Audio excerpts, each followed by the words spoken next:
33 বছর কাটলো, কেউ কথা রাখেনি। ছেলেবেলায় এক বৈষ্ণবী তার আগমনী গান হঠাৎ থামিয়ে বলেছিল, শুক্লা দ্বাদশীর দিন অন্তরাটুকু শুনিয়ে যাবে। তারপর কত চন্দ্রভূক অমাবস্যা চলে গেল, কিন্তু সেই বৈষ্ণবী আর এলো না। 25 বছর প্রতীক্ষায় আছে। মামাবাড়ির মাঝি নাদের আলী বলেছিল, বড় হও দাদা ঠাকুর, আমি তোমায় 3 প্রহরের বিল দেখাতে নিয়ে যাব, যেখানে পদ্ম ফুলের মাথায় সাপ আর ভ্রমর খেলা করে। নাদের আলী, আমি আর কত বড় হব? আমার মাথায় ঘরের ছাদ ফুঁড়ে আকাশ স্পর্শ করলে তারপর তুমি আমায় 3 প্রহরের বিল দেখাবে? একটু দেখে নি,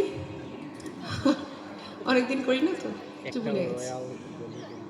একটাও রয়্যাল গুলি কিনতে পারিনি কখনো। লাঠি লজেন্স দেখিয়ে দেখিয়ে চুষেছে লস্কর বাড়ির ছেলেরা। অবিরল রঙের ধারার মধ্যে সুবর্ণ কঙ্কন পরা ফর্সা রমণীরা কত রকম আমোদে পেতেছে, আমার দিকে তারা ফিরেও তাকায়নি।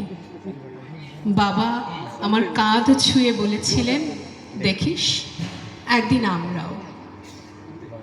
বাবা এখন অন্ধ, আমাদের দেখা হয়নি কিছুই।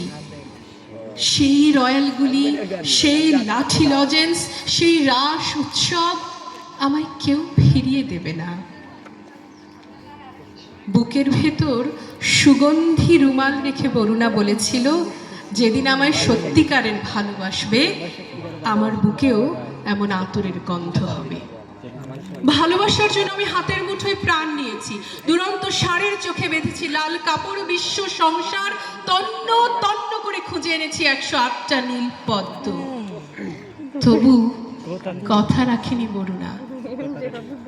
এখন তার বুকে শুধুই মাংসের গন্ধ। সে এখন যে কোনো নারী, কেউ কথা রাখেনি।